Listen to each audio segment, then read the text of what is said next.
Red Bull made their constructors' debut in Formula One in 2005.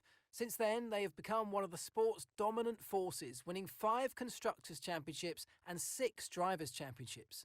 Sebastian Vettel won 4 consecutive championships from the years of 2010 to 2013, and in 2021 they played their part in one of the most sensational battles in the sport's modern history, with Max Verstappen narrowly edging out Lewis Hamilton to a nail-biting final lap victory, sealing his maiden championship. Last year they were dominant, storming to the Drivers' and Constructors' Championships with races to spare. They retained Verstappen and Sergio Checo Perez for 2023. Can anyone stop them?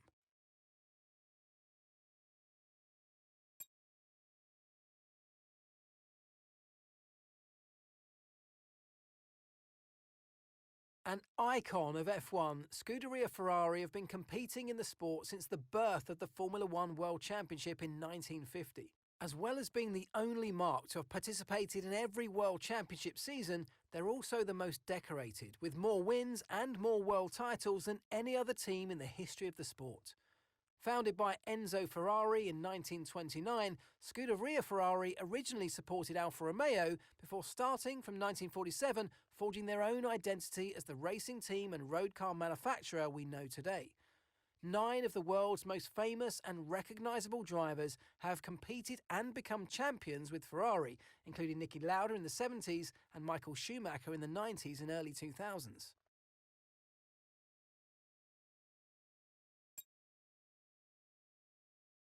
Returning to Formula One in 2010 as a works team, Mercedes have become one of the most successful teams in recent history. With the efforts of Lewis Hamilton, former teammate of mine, and ex-driver Nico Rosberg, they boast a combined 8 Drivers' Championships, and between 2014 and 2021 lifted the Constructors' Championship 8 years in a row.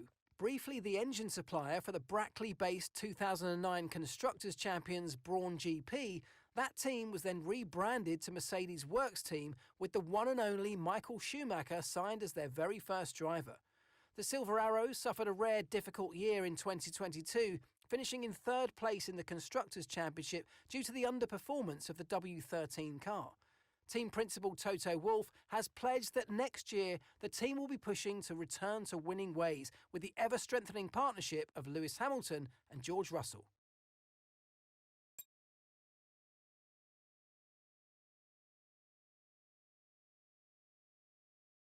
Renault's Formula One team rebranded to Alpine in 2021 to promote Renault's Alpine sports car brand.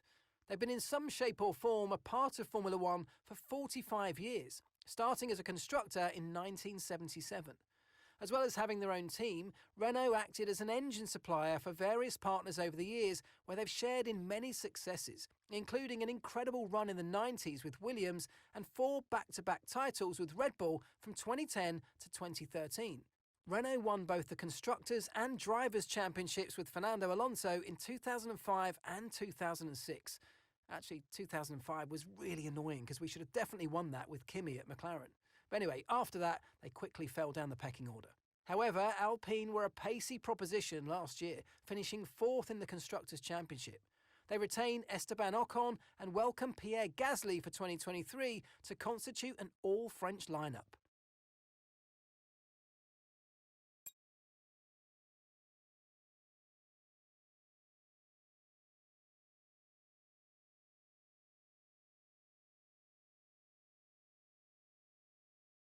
Synonymous with the sport, McLaren have been heavily involved in Formula One since their debut in 1966 at Monaco. In this time, they've had incredible success, bringing home 8 Constructors' Championships and 12 Drivers' Championships, making them the second most successful team of all time. For many, 1988 was probably the most memorable season for McLaren, where the team won 15 out of 16 races with drivers Ayrton Senna and Alain Prost. To this day, still holding the record for the highest percentage of wins in a single season. They've had many of the world's most highly regarded drivers racing for them, including Senna and Prost, Mika Hakkinen and Lewis Hamilton, who won the Drivers' Championship during the 2008 season, something I'm very proud to say I was part of. The last few years have seen them firmly in the midfield though, perhaps coincidentally, only since I left. They'll be hoping their 2023 pairing of Lando Norris and Australian rookie Oscar Piastri can change all of that.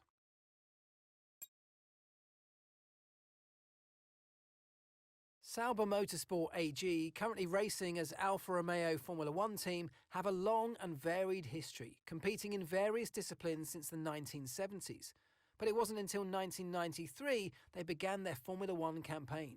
Sauber have partnered with multiple engine manufacturers throughout their time in the sport, including both Ford and Ferrari. But their best results came between 2006 and 2009, where they worked with BMW, achieving second place and third place in the Constructors' Championship in 2007 and 2008 respectively. In 2018, iconic brand Alfa Romeo became their title sponsor, the Italian marque's first entry into the sport since 1985. After a sixth-place finish in 2022, they retained Valtteri Bottas and Zhou Guanyu for 2023.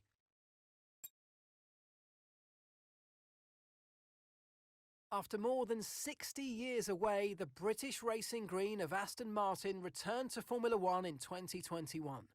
Formerly competing as Force India and Racing Point in previous years, the team's route stretched all the way back to the Jordan Grand Prix outfit in 1991. Via Midland, Spiker, and a succession of reorganisations and acquisitions, the name Aston Martin now returns to the sport it left in 1960. Based in Silverstone, a stone's throw from the iconic circuit, they trade one world champion for another in 2023. With the rest of the sport, they bade an emotional farewell to retiring four-time world champion Sebastian Vettel. Two-time world champion Fernando Alonso is his worthy replacement. Canadian Lance Stroll, son of the owner Lawrence, is retained to complete the lineup.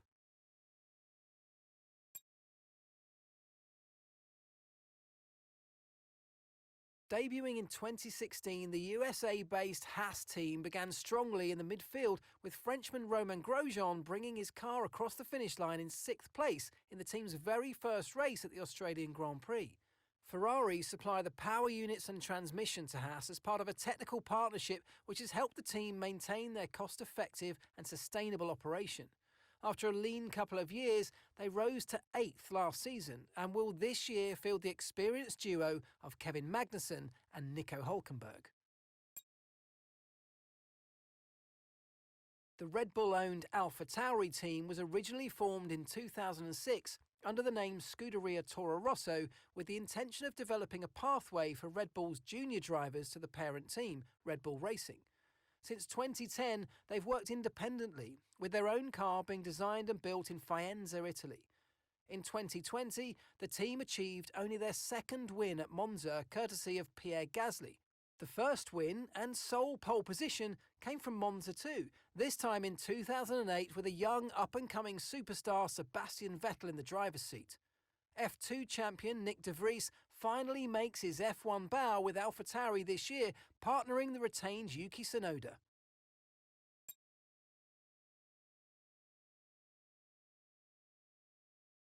Debuting in 1977, Williams are one of the most famous and well-recognised teams in motorsport, with over 100 Formula One race wins. Rising from a small team in the 70s to industry leaders in the 90s, Williams have boasted some of the most famous and accomplished drivers of all time in the driver's seat, including Nigel Mansell, Damon Hill, Jenson Button, and of course the late great Ayrton Senna. However, over the last few years, they've been consigned to the back of the grid, developing young talents such as Nico Rosberg, Valtteri Bottas, and latterly George Russell. Now owned by Dorilton Ventures after the legendary Sir Frank and Claire Williams sold their namesake team, Williams retain Alex Albon for 2023 and welcome rookie Logan Sargent, the first American to race in F1 since Alexander Rossi in 2015.